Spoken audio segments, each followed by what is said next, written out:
Humans are stupid. How are we still in quarantine? The solution was so simple, yet we just slept on it. Honorable judges, Toastmaster guests, ladies and gentlemen, my fellow cadets, I am Flight Corporal Jiang, and we are the smartest dumb thing that's ever walked on this planet. We have the smartest, most developed brains. However, sometimes some people just decide that, you know what? I'm not going to use my brain. The pandemic has really taken a toll on all of us. We are on our 11th month of quarantine. But do you know why we are in our 11th month of quarantine? Because humans decided that, no, we're not going to use our brain and handle this epidemic efficiently and responsibly, but instead we're going to politicize it. That's right, we politicize a pandemic. We literally politicized a living virus. We debated the legitimacy and the existence of a real living thing and turned it red and blue. How did that happen? How did we even manage to do that? Places that have had it worse in the beginning, but have handled it responsibly, are pretty much back to normal. Look at New Zealand.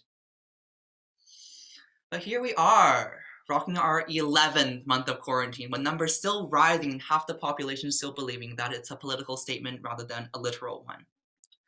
People are going out and going to parties and social gatherings without wearing a mask, and they have the audacity to complain that bars aren't open. You know, it's because of people like you that the bars aren't open.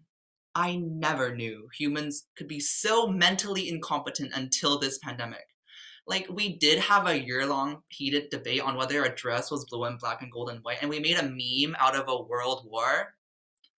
But we've since then moved on and leveled up. I've seen people cough on complete strangers and touch everything in their sight because they want to prove that it doesn't exist. Some people think that it's an infringement on their human rights, which... no. I mean, we also make you wear clothes in public. I've never heard anyone complain that they don't want to wear clothes because they, I don't know, want their sweat glands to function better, or that their pores cannot breathe properly if they wear a cloth on their body. And some of these excuses people are coming up with for not wearing a mask, there are the normal ones, the more regular ones. For example, oh, I have asthma. But there are the more absurd ones, the more creative ones, the more hilarious ones, if you will.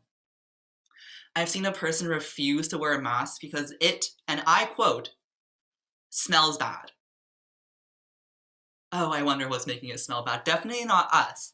I've heard people say that, you know, the mask isn't really going to protect you, right? It's mostly preventing you from infecting others. And to that, I say that that is exactly the point. If everyone had a mask on, then everyone is protected. Stop being so selfish. My friend who has severe asthma still wears his mask. I don't hear him complaining. My other friend who is allergic to the material that the masks are made out of still wears a mask.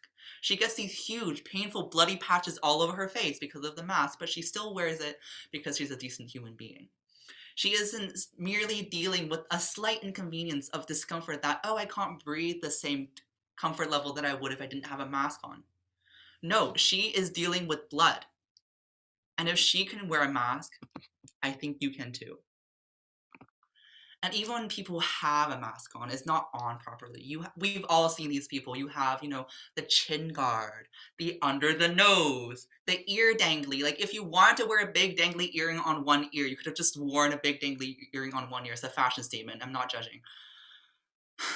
What is your mentality when you do that? That half protection is better than no protection? I don't understand. We are the only species that conduct scientific research and experiments. There are so many ways that researchers and scientists have shown us about how wearing a mask will help flatten the curve. But instead, we decided that, no, we're not going to take advantage of this gargantuan brain. Instead, we are going to ask people, why should I wear a mask, huh? Does yours not work?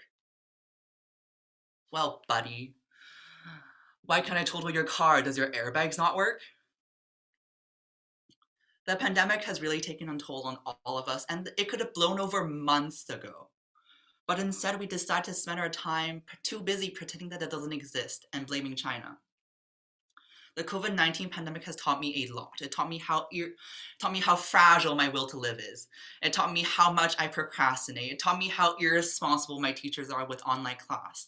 And last, and certainly least, it taught me how incompetent human beings are with this beautiful planet. I really do hope that people learn from this and there is a next time, but there better not be. But if there is a next time where we have to deal with such a difficult situation, I really hope we would look back on this fateful year of 2020 and 2021 and see that politicizing something and pretending that it doesn't exist does not just magically get rid of the problem. And when we learn to open our minds half as much as we open our mouths, the world would be a better place. Back to you.